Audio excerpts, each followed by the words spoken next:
लोगों की क्रिएटिविटी को कैसे बचाए रखा जाए, नई टेक्नोलॉजी के साथ आगे बढ़ते हुए हम अपनी जड़ों से कैसे जुड़े रहें, इन सवालों का समाधान खोजा है नालंदा विश्वविद्यालय ने। हजारों साल पुरानी हमारी नालंदा विश्वविद्यालय अब नए अवतार के रूप में भारत का भाग्य गढ़ रही है। 2 साल पहले मुझे नालंदा विश्वविद्यालय के नए परिसर के लोकार्पण का अवसर मिला था। नालंदा विश्वविद्यालय ने शास्त्रार्थ की हमारी प्राचीन परंपरा को फिर से जीवन किया है। शास्त्रार्थ केवल अपनी बात रखने का माध्यम नहीं है, ये वाद, संवाद और मंथन की एक अनुशासित प्रक्रिया है। इसमें तर्क के साथ, तथ्य के साथ अपनी बात कहना बहुत जरूरी होता है और उसमें आपकी महारत होनी चाहिए। दूसरों के विचारों को धैर्य से सुनने और समझने की सीख भी इस शास्त्रार्थ की प्रक्रिया से मिलती है। मुझे खुशी है कि नालंदा विश्वविद्यालय ने इसे अपने दीक्षांत समारोह का हिस्सा बनाया। इसमें भाग लेने वाले करीब आधे स्टूडेंट्स अन्य देशों से आए थे। एक प्राचीन परंपरा को आज के समय से जोड़ने का ये प्रयास बहुत सराहनीय है। मैं इसके लिए नालंदा विश्वविद्यालय को बहुत बहुत बधाई देता हूं। मैं देश के दूसरे विश्वविद्यालयों से भी आग्रह करूंगा कि वे ऐसी पहल पर विचार करें। साथियों, जड़ों से जुड़े रहकर युवाओं को नई टेक्नोलॉजी के लिए तैयार करने का एक और अच्छा प्रयास हो रहा है। दिल्ली में स्थित central Sanskrit university artificial intelligence और डेटा साइंस में बीटेक प्रोग्राम शुरू करने जा रही है। ये आधुनिक टेक्नोलॉजी को भारत के पारंपरिक ज्ञान से जोड़ने की दिशा में एक महत्वपूर्ण कदम है। इससे भारतीय भाषाओं के लिए नए एआई टूल्स तैयार करने में मदद मिलेगी। हमारे प्राचीन ग्रंथों और पांडुलिपियों को डिजिटल रूप में संरक्षित करने के काम को भी नई गति मिलेगी। मैं सेंट्रल संस्कृत यूनिवर्सिटी को इस प्रयास के लिए बहुत बहुत शुभकामनाएं देता हूं। साथियों, आज भारतीय संस्कृति दुनिया के अलग अलग हिस्सों तक पहुंच रही है। हमारे गीत, संगीत और आध्यात्म को दुनिया भर के लोग जान रहे हैं और अपना रहे हैं। भारत से हजारों किलोमीटर दूर कैरिबियन सागर में डोमिनिकन रिपब्लिक नाम का एक देश है। वहां भारतीयों की संख्या करीब 100 है, शायद उससे भी कम होगी। इसके बावजूद भारतीय संस्कृति और अध्यात्म से जुड़ा एक बहुत अच्छा प्रयास वहां हो रहा है। वहां स्पेनिश बोलने वाले कुछ लोगों ने एक टीम बनाई है। इस टीम का नाम है ब्रह्म कमल डोमिनिकाना। टीम के सदस्य मिलकर वैदिक साहित्य का अध्ययन करते हैं। वे वैदिक मंत्रों का उच्चारण भी सीख रहे हैं। उन्हें इसकी कोई फॉर्मल ट्रेनिंग नहीं मिली है, लेकिन उन्होंने ऑडियो रिकॉर्डिंग सुनकर वैदिक मंत्रों का सही उच्चारण सीखा है। आज वे कई मंत्रों का बहुत अच्छे से जाप कर लेते हैं। इनमें पुरुष सूक्तम, श्री सूक्तम, श्री रुद्रम, दुर्गा सूक्तम और देवी महात्म्य शामिल है। भारत से इतनी दूर रहकर हमारी परंपराओं को सीखने का उनका ये प्रयास बहुत प्रेरक है। मैं ब्रह्म कमल डोमिनिकाना वहां के सभी सदस्यों को उनके प्रयासों के लिए शुभकामनाएं देता हूं। मैं ऐसे सभी लोगों की हृदय से सराहना करता हूं जो भारतीय संस्कृति को दुनिया भर में लोकप्रिय बनाने के लिए निरंतर प्रयास कर रहे हैं। मेरे प्यारे देशवासियों, मेघालय की पहचान बादलों से है। खूबसूरत नजारों से है।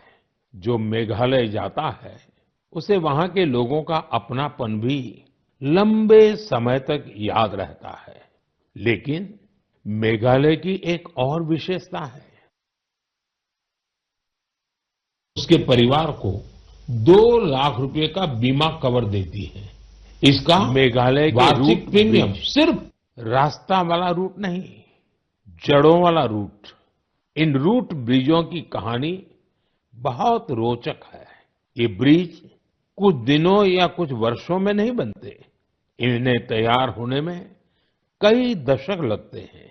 रबर के पेड़ों की जड़ों को धीरे धीरे दिशा दी जाती है। इन जड़ों को जल धाराओं के पार ले जाया जाता है। समय के साथ वही जड़ें एक मजबूत ब्रिज का रूप ले लेती हैं। इन ब्रिजों की एक और विशेषता है, ये जीवित ब्रिज है। समय बीतने के साथ ये और मजबूत हो जाते हैं। इनमें मेघालय के लोगों की सृजनशीलता दिखाई देती है।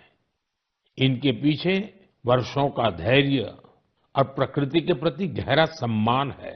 ये ब्रिज बताते हैं कि मनुष्य प्रकृति के साथ मिलकर कितनी अद्भुत चीजें बना सकता है। ये हमारे देश की, इस धरती की धरोहर है। अब भारत ने मेघालय के रूट ब्रिजों को UNESCO world heritage site network में शामिल कराने के लिए आवेदन किया है। साथियों, क्लाइमेट चेंज के कारण इन रूट ब्रिजों के सामने कई चुनौतियां भी आती हैं। ऐसे समय में मेघालय के लोगों ने इस प्राकृतिक धरोहर के संरक्षण की जिम्मेदारी भी बखूबी निभाई है। पहले ये पता लगाना भी आसान नहीं था कि ऐसे ब्रिजों की संख्या कितनी है। स्थानीय लोगों ने खुद इनकी गिनती शुरू की। इसके बाद समुदायों ने इन ब्रिजों की देखभाल की जिम्मेदारी भी संभाली। आज स्थानीय लोग 120 से अधिक रूट ब्रिजों की देखरेख कर रहे हैं। कुछ टीमें हर साल इन पुलों की स्थिति की जांच करती हैं। कुछ लोगों ने आसपास के क्षेत्र को मजबूत बनाने के लिए नर्सरी भी तैयार की है। इस तरह के इनके संरक्षण के लिए एक पूरा इकोसिस्टम तैयार हो गया है। आपने देखा होगा, इस वर्ष हैली वारजी को पद्म अवार्ड से सम्मानित किया गया है। उन्होंने अपने जीवन के 50 से अधिक वर्ष इन रूट ब्रिजों की देखभाल में लगाए हैं। उनका समर्पण हम सभी के लिए प्रेरणादायक है। साथियों, आपने कभी इन रूट ब्रिजों की यात्रा की हो तो उनकी तस्वीरें सोशल मीडिया पर जरूर साझा कीजिए। आपकी तस्वीरें दूसरे लोगों को भी मेघालय की इस अनोखी धरोहर के बारे में जानने के लिए प्रेरित करेगी। मेरे प्यारे देशवासियों, हम सभी चाहते हैं कि हमारा गांव साफ सुथरा हो, हमारा शहर सुंदर दिखे। लेकिन शायद ही कभी रुककर ये सोचा जाता है कि हमारे आसपास जो कचरा जमा होता है, कौन उसे साफ करता है। ज्यादातर लोग तो यही मानकर चलते हैं कि ये किसी और की जिम्मेदारी है और वो ही सफाई करेगा। लेकिन हमारे बीच कुछ ऐसे भी लोग होते हैं जो अपनी सोच से हमें बहुत प्रेरित करते हैं। मुझे मध्य प्रदेश के राजगढ़ जिले के ब्यावरा की कुछ बहनों के बारे में जानने का अवसर मिला। उन्होंने अपने आसपास फैले प्लास्टिक कचरे को हटाने का संकल्प लिया। ये नहीं सोचा कि कोई आकर बदलाव लाएगा। उन्होंने खुद शहर भर से प्लास्टिक कचरा और खाली बोतलें इकट्ठा करना शुरू किया। धीरे धीरे ये प्रयास आगे बढ़ता गया और फिर उस प्लास्टिक को इको ब्रिक्स में बदला जाने लगा। आज इन्हीं इको ब्रिक्स का उपयोग सार्वजनिक स्थानों को सुंदर बनाने में किया जा रहा है। राजगढ़ में पिछले कुछ महीनों में सैकड़ों किलो प्लास्टिक को रिसाइकल करके उनका बेहतर उपयोग किया गया है। यानी जो प्लास्टिक पहले शहर में प्रदूषण फैलाता था, आज वही इन बहनों के प्रयास से शहर की सुंदरता बढ़ाने में योगदान दे रहा है।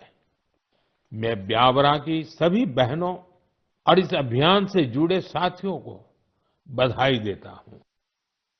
मेरे प्यारे देशवासियों, मुझे कई लोगों ने पत्र लिखकर एक खास विषय पर बात करने का सुझाव भेजा है। ये विषय गणेश उत्सव से जुड़ा है। वैसे तो गणेश उत्सव में अभी काफी समय बाकी है, लेकिन लोगों ने ये आग्रह किया है कि इस विषय पर अभी ही बात होनी चाहिए। दरअसल गणेश जी की मूर्तियां बनाने का काम बहुत पहले शुरू हो जाता है। मूर्ति बनाने वाले, मूर्तियों के व्यापार से जुड़े लोग अभी से सक्रिय हो जाते हैं। इसलिए मेरा आप सभी से एक आग्रह है, आप प्रयास करें कि आपके घर, सोसाइटी या आसपास की जगहों पर गणपति बप्पा की जो मूर्ति स्थापित हो, वो हमारे देश की मिट्टी से बनी हो, वो हमारे अपने कुम्हारों और स्थानीय कलाकारों के हाथों तैयार हुई हो। जो लोग गणेश जी की मूर्तियां बनाते हैं, उनसे भी मेरा आग्रह है कि वे मिट्टी की मूर्तियों को प्राथमिकता दें, और जो लोग मूर्तियां खरीदते हैं, वे भी यह जरूर देखें कि गणपति बप्पा की मूर्ति किससे बनी है और किस देश में तैयार हुई है। प्लास्टर ऑफ पेरिस से बनी मूर्तियां बिल्कुल न खरीदें। साथियों, मिट्टी की मूर्तियां पूजा के बाद सहज रूप से पानी में विलीन हो जाती हैं। इससे हमारी नदियां, तालाबों और पर्यावरण की रक्षा होती है। हमारी आस्था भी बनी रहती है और प्रकृति के प्रति हमारा दायित्व भी पूरा होता है। जब हम स्थानीय कारीगरों से मूर्ति खरीदते हैं, हम वोकल फॉर लोकल के संकल्प को मजबूत करते हैं। मुझे विश्वास है इस बार गणेश उत्सव में और ऐसे हर उत्सव में हम ऐसी सारी बातों पर जरूर गंभीरता से सोचेंगे और देश हित में कदम भी उठाएंगे। साथियों, हमारे देश की सबसे बड़ी शक्ति हमारे देश के लोग हैं। देश के अलग अलग हिस्सों में हो रहे छोटे बड़े प्रयास हमें बहुत कुछ सिखाते हैं। ये प्रयास बताते हैं कि जब मन में संकल्प हो और समाज का साथ मिले, तो कोई भी बड़ा बदलाव लाया जा सकता है। आप अपने आसपास हो रहे ऐसे प्रयासों के बारे में मुझे जरूर लिखते रहिए। अपने विचार और अपने सुझाव भेजते रहिए। हो सकता है आपके आसपास की कोई छोटी सी पहल पूरे देश के लिए प्रेरणा बन जाए। अगले महीने हम फिर मिलेंगे, देशवासियों के कुछ नए प्रयासों की चर्चा करेंगे। तब तक आप अपना और अपने परिवार का ध्यान रखिए। और हाँ, जल संचय तो करना ही करना है। बारिश के पानी की एक एक बूंद को हमें बचाना है। कैच द रेन, ये अभियान जरा भी ढीला नहीं होने देना है। तो मेरा खास आग्रह है, वर्षा का बूंद बूंद पानी हम मिलकर के बचाएं। बहुत बहुत धन्यवाद। नमस्कार।